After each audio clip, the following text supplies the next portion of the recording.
Tout le monde peut être entrepreneur. La réalité, c'est que c'est une possibilité. Mais en fait, on oublie le chemin qu'il va avoir au milieu. Le but, c'est de donner, le but, c'est de partager, le but, c'est d'apprendre. La franchise, c'est de l'humain. On doit changer la vie de tout le monde. Tout le monde peut être entrepreneur. C'est une conviction. J'en ai parlé dans une vidéo où je disais que c'est même une posture qui pour moi doit être un peu naturelle. Moi, j'ai une conviction que tout le monde peut être entrepreneur. Mais en fait, ces derniers temps, parce que je passe mon temps au contact de néo-entrepreneurs, pour la plupart, avec les franchisés par exemple, et je comprends des choses et j'ai envie de mettre un peu de nuance à tout le monde peut être entrepreneur. Peut, mais tout le monde ne sera pas entrepreneur. Alors déjà, dans un de mes propos, je disais que pour moi, c'est une posture qui est ultra naturelle, mais je pense que l'entrepreneuriat, c'est aussi surtout un mode de pensée. Je parlais de liberté dans une de mes vidéos. Je pense que c'est être libre d'être entrepreneur, mais tu peux l'être même en ayant une relation contractuelle avec quelqu'un. Par exemple, ça c'est une notion qui est aux États-Unis. Aux États-Unis, soit tu es au format salarié, soit tu es au format auto-entrepreneur. Tu peux contractualiser avec quelqu'un de ce format-là. En France, pour des histoires culturelles, je dirais, de contrats et de sécurité de l'emploi et tout ça, on le fait beaucoup moins.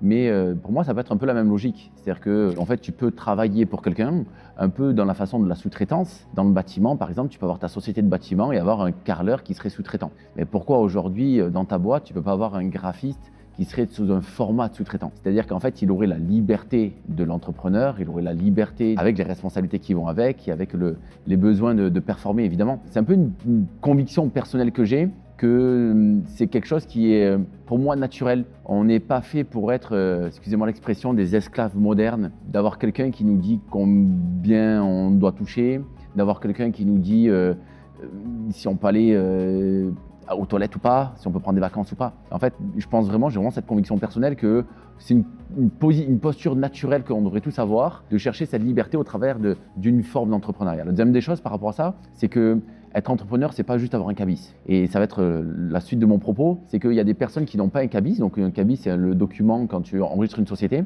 Il y a des personnes qui ont une posture d'entrepreneur. On appelle ça des intrapreneurs là. C'est des personnes qui vont travailler dans une entreprise, qui vont travailler pour une entreprise et pas pour un patron, mais pour une entreprise et qui auront une posture d'entrepreneur, qui auront cette façon de faire ce qui doit être fait, cette façon d'accomplir ce qui doit être accompli, cette façon de ne pas attendre juste un chèque de paye à la fin du mois et de dire je passe ma journée au bureau et j'ai mon chèque de paye à la fin du mois. Mon gros propos d'aujourd'hui, c'est surtout que je me suis rendu compte que tout le monde ne va pas avoir du succès, tout le monde ne va pas réussir à devenir entrepreneur. En tout cas, moi, c'est une de mes volontés là, pour l'année 2026, d'essayer de mieux accompagner les franchisés à faire ce shift. En fait, si les gens ne font pas le shift, ils n'y arriveront pas. Et quand je dis faire le shift, c'est que j'entends par exemple des entrepreneurs ou des nouveaux franchisés qui me disent quel va être mon salaire. Je n'ai pas de salaire. Ou je vais me payer un salaire. Et en fait, déjà, avoir en tête qu'on utilise un terme qui est salaire et tu dois être salarié pour avoir un salaire. Alors tu vas dire, tu peux être salarié de ta boîte. Oui, encore une fois, on revient à ces habitudes contractuelles ou quoi que ce soit. Mais en fait, ce que je veux dire par là, c'est qu'un salaire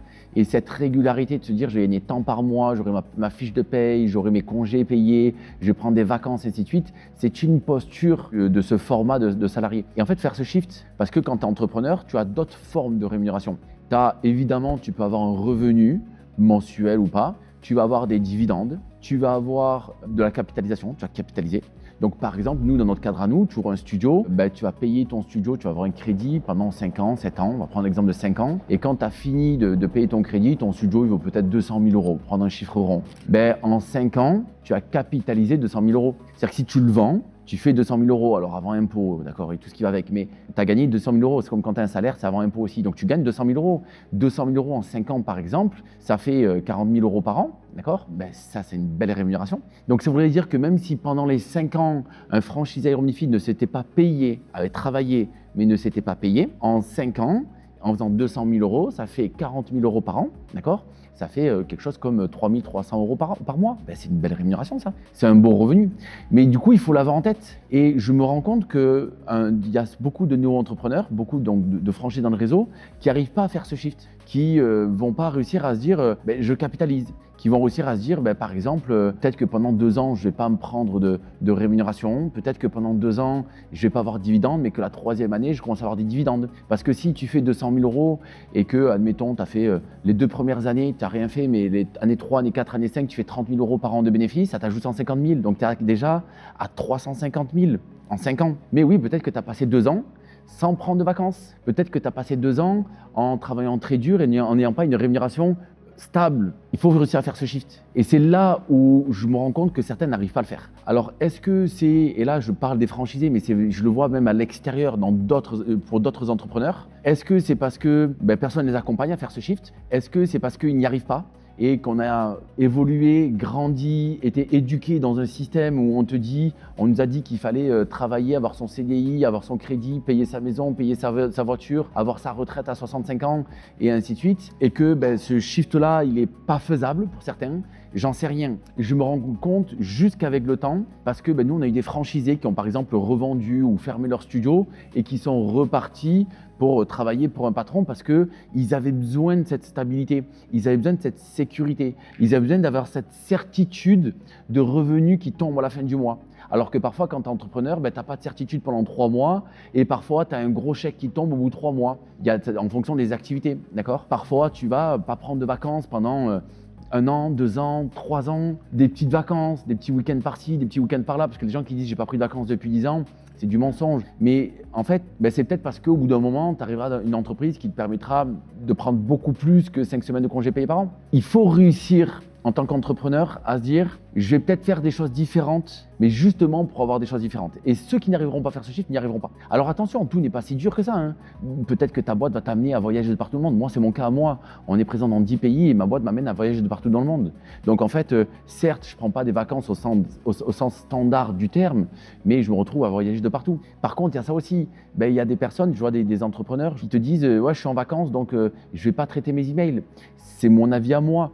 Mais être entrepreneur, c'est pas possible de ne pas traiter tes emails. Ok, tu es en vacances, lève-toi 1 heure plus tôt, tu fais 1 heure, tu traites tes emails, tu t'assures qu'il n'y ait pas une urgence, tu t'assures qu'il n'y ait pas le feu. Ouais, mais après, tu n'apprends pas à déléguer. Oui, je sais, tu vas déléguer. Mais même si tu délègues, par exemple, je préfère dire à mes équipes de direction, si je suis en vacances, je préfère leur dire s'il y a une urgence, envoie-moi un email, que appelez-moi pour un oui ou pour un non.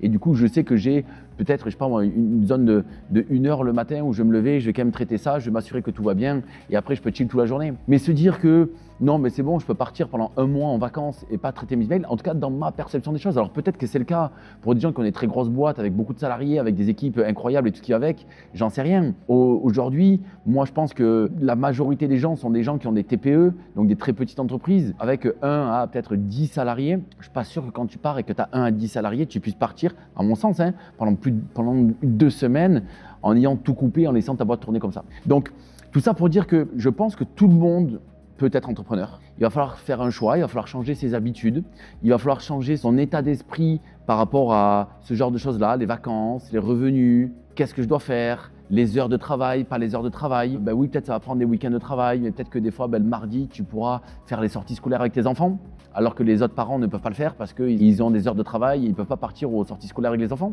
Par exemple, moi, pour mon cas, je n'ai raté aucune sortie scolaire de mes enfants. J'ai toujours été le papa qui était à toutes les sorties scolaires de tous les enfants. Les profs et les mamans m'ont toujours connu comme ça. Mais oui, par contre, j'ai bossé des samedis et des dimanches. Donc en fait, c'est ce shift-là qu'il faut réussir à faire, qui peut être peut-être plus naturel pour moi, parce que je n'ai pas eu l'impression d'avoir bossé pour des patrons, j'ai fait des petits jobs, mais je n'ai pas eu ce format-là de CDI, je ne crois pas avoir déjà signé un CDI.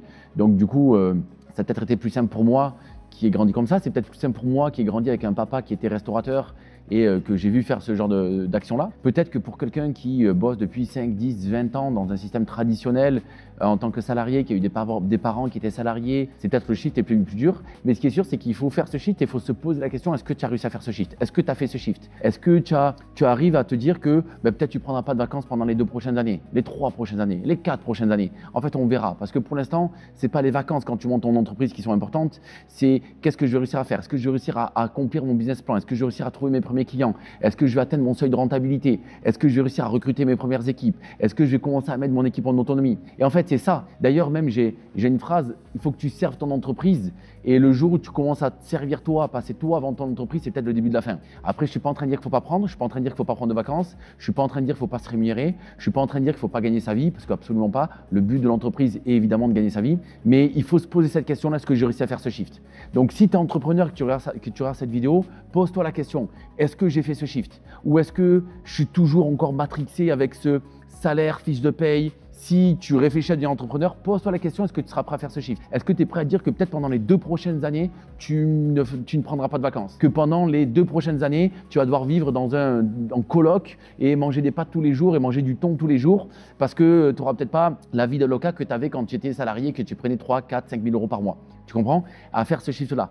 Et c'est peut-être important, si tu te dis que je n'ai pas prêt à le faire, peut-être de faire ça en side project. Tu peux avoir ton salaire, tu peux avoir ton activité et en parallèle développer ton activité, ton business, et que quand ton business te permet d'avoir un peu plus de stabilité, peut-être d'y aller pleinement.